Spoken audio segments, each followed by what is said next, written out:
Hébreux 7.11, 28. Hébreux 7.11, 28. Si donc la perfection avait pu être atteinte par le sacerdoce lévitique, car c'est en lui que le peuple recevait la loi, pourquoi serait-il encore nécessaire qu'un autre prêtre se lève selon l'ordre de Melchizedek et ne soit pas appelé d'après l'ordre d'Aaron? Car quand le sacerdoce change, il y a nécessairement aussi un changement dans la loi. Or, celui dont ces choses sont dites appartient à une autre tribu, dont personne n'a jamais servi à l'autel. Car il est évident que notre Seigneur descend de Juda, tribu à laquelle Moïse n'a jamais mentionné de prêtre. Et cela est encore plus clair si, comme Melchizedek, il existe un prêtre qui surgit selon le modèle de la ressemblance, lui qui est devenu prêtre, non en vertu d'une réglementation concernant sa lignée physique, mais par la puissance d'une vie indestructible, car il est déclaré de lui « Tu es prêtre pour toujours selon l'ordre de Melchizedek ». Le premier commandement est annulé à cause de sa faiblesse et de son inutilité, car la loi n'a jamais rien perfectionné et a introduit une meilleure espérance, par laquelle nous nous approchons de Dieu. Et comme cela n'était pas sans serment, car tandis que d'autres devenaient prêtres sans serment, il le fit avec le serment de celui qui lui disait « Le Seigneur a juré et ne changera pas d'avis, tu es prêtre pour toujours. » Et Jésus devient donc le garant d'une alliance supérieure. Maintenant, il y a beaucoup de prêtres, parce que la mort les empêche de continuer à exercer leurs fonctions. Mais comme il reste pour toujours, il a un sacerdoce permanent. Il est donc capable de sauver définitivement ceux qui, à travers lui, s'approchent de Dieu, car il vit toujours pour intercéder pour eux. Un tel souverain sacrificateur nous convenait, saint, irréprochable, pur, séparé des pécheurs et exalté au-dessus des cieux.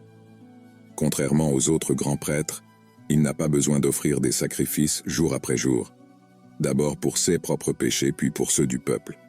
Il a offert un seul sacrifice lui-même, une seule fois, et a ainsi perfectionné pour toujours ceux qui sont sanctifiés. Contexte.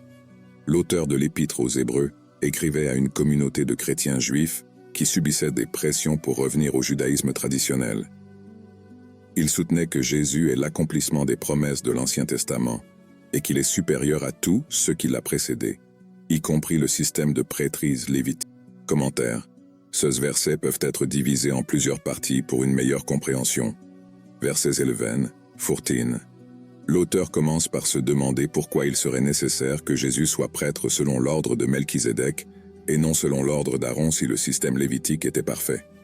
Il soutient que le changement dans le sacerdoce implique un changement dans la loi et que Jésus, qui appartient à la tribu de Juda, ne rentre pas dans le sacerdoce lévitique. Versets 15, 19. L'auteur soutient que Jésus est prêtre selon l'ordre de Melchizedek, non pas à cause de sa lignée physique, mais parce qu'il possède une vie indestructible. Il affirme également que la loi ne pouvait pas apporter la perfection et introduire une meilleure espérance. Verset 20, 22. L'auteur souligne l'importance du serment divin prêté par rapport à Jésus en tant que prêtre éternel, en soulignant la solidité de sa position sacerdotale. Verset 23, 28. L'auteur compare Jésus au prêtre lévitique, soulignant que, contrairement à eux, Jésus est éternel et vit pour toujours. Il souligne également que Jésus est capable de sauver complètement ceux qui s'approchent de Dieu par lui, parce qu'il est un souverain sacrificateur saint et parfait. L'auteur oppose le sacrifice unique de Jésus au sacrifice quotidien des prêtres lévites, soulignant que le sacrifice du Christ est suffisant pour perfectionner ceux qui sont sanctifiés.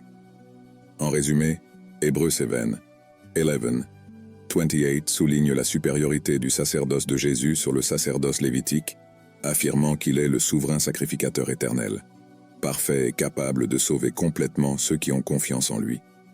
Ce passage est fondamental pour la théologie des Hébreux, montrant comment Jésus est l'accomplissement des promesses de l'Ancien Testament et le médiateur d'une alliance nouvelle et meilleure.